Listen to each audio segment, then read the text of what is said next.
Francesc, Hervada-Sala.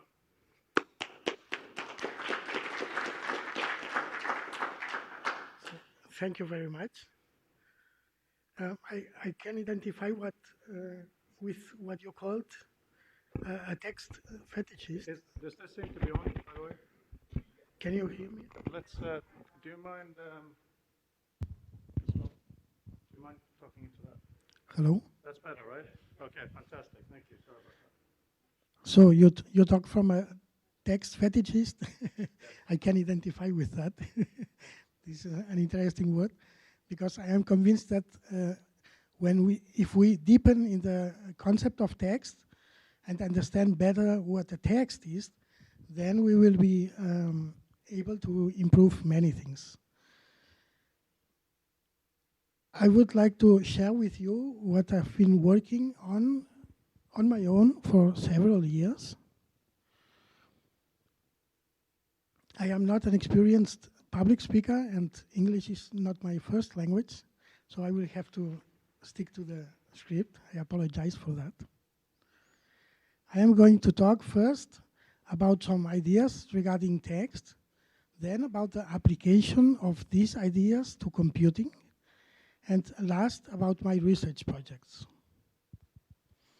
Sorry. That's a bit better. Yes.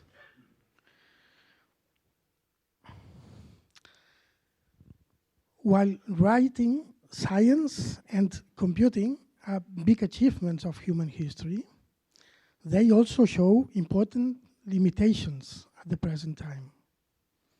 Whatever area you are interested in, you can be overwhelmed by the amount of material to read and not be able to keep up with it. Science is fragmented into many disciplines, each of which has its own language, even its own culture, and communication between disciplines is difficult and insufficient. Also, computer software comes in separate applications that do not work well together. It is interesting that the same kind of problems appear everywhere. Why is this? Well, fundamentally, all these areas work with symbols. When we speak, we use symbols. When we write, we produce symbolic expressions, and these become fixed. When we make science, we build symbolic expressions and check them against reality.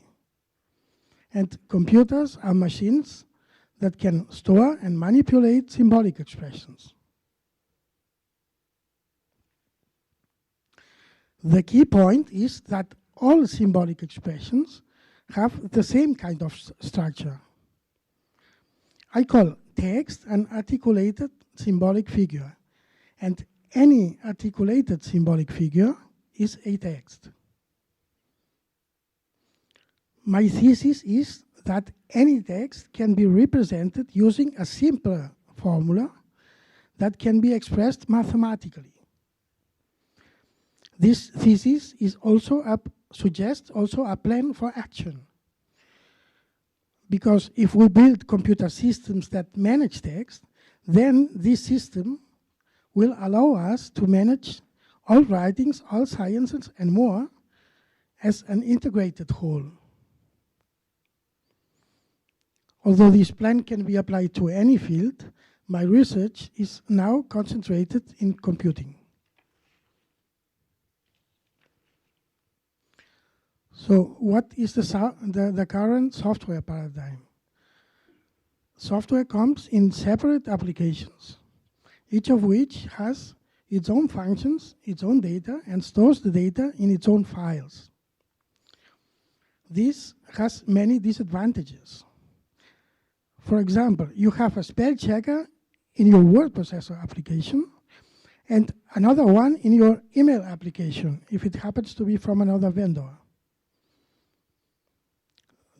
Both spell checkers have the same function, but they perform differently. They have different user interfaces, and they use different dictionaries. You add a word into the custom dictionary into one application, and you miss it in the other one. But functionality is not only redundant, it is also very often missing.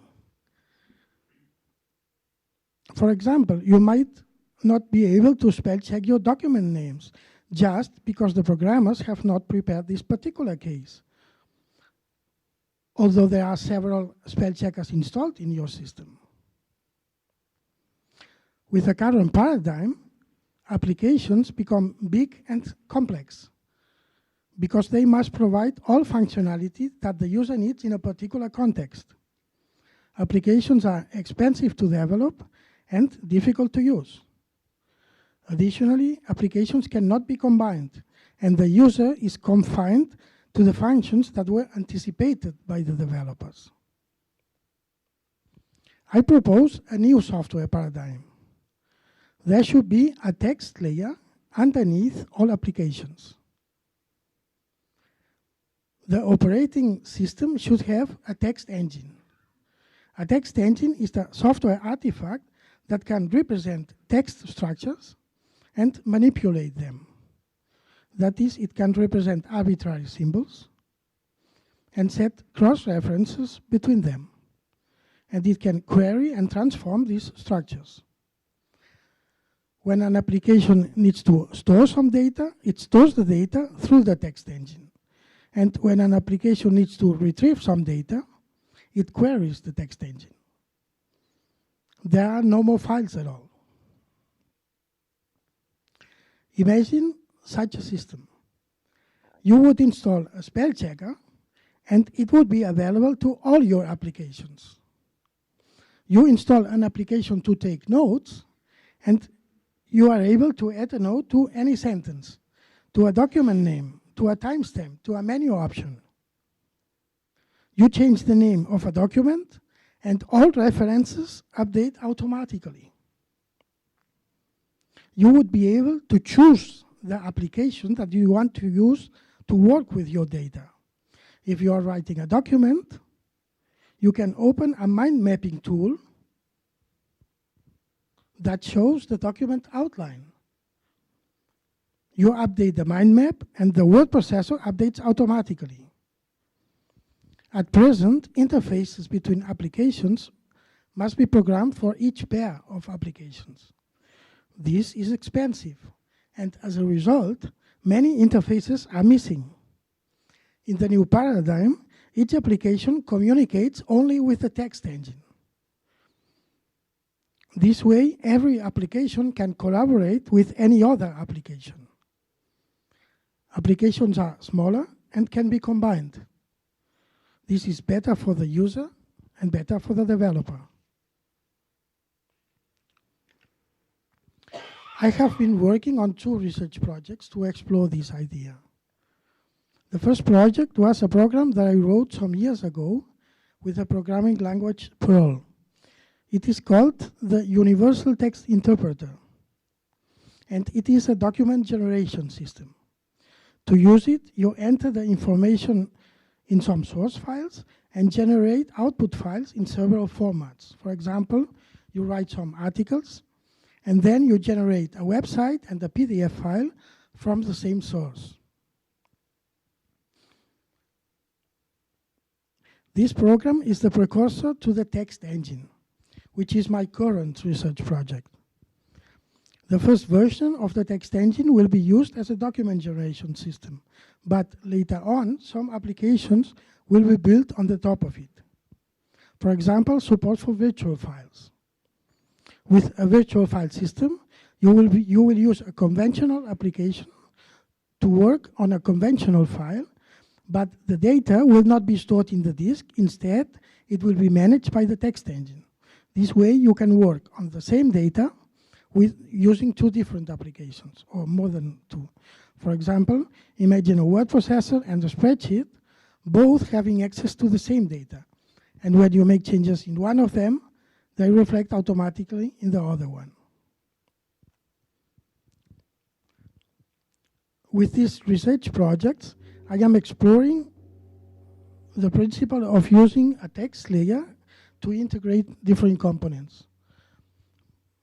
But this can be followed, and I see this as a promising path to follow. Did you want to any of your slides for the question points? Oh, yes, we can show that in a second. Oh, so, yeah, this one. Yes. Questions, please.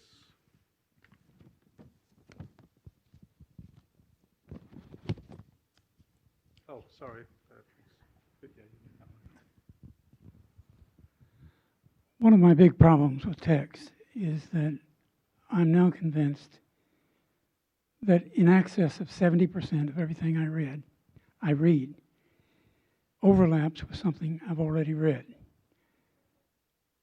I wonder why an application has not been developed that will analyze an article and tell you what it overlaps, what within that article overlaps with something you've already read and what doesn't. Is there any such application?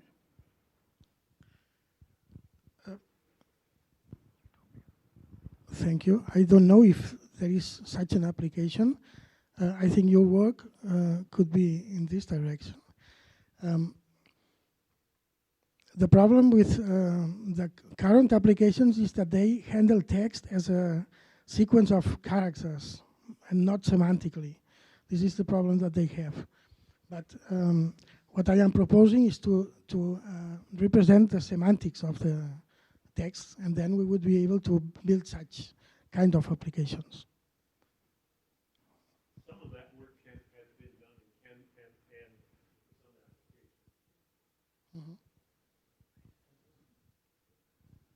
applications. Francesc, you describe very well the Tower of Babel that software has gotten us into. And this was obviously a consequence of the proprietary nature of different pieces of software. My question is a rhetorical one. Why has open source software mimicked this Tower of Babel rather than creating a holistic approach to text of the sort you've described?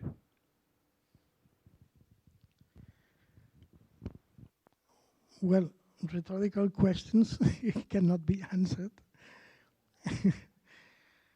I think the problem is in the paradigm that we have in mind when we think of applications.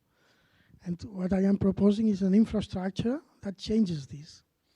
Because if you think of applications as having an own data and own functions, then you will have the Tower of Babel. When we write, we use paper, and we can put the same in paper. We can write all kinds of things. We can write math, English, Japanese, legal aspects, everything. But when we use computers, we don't have a system for general representation of text. We have an application to write math and a different one to write about legal systems and a different to communicate. And this is the problem that we have. We should have something generic that can be used for everything, I think. One more question? Comment? Thank you very, very much.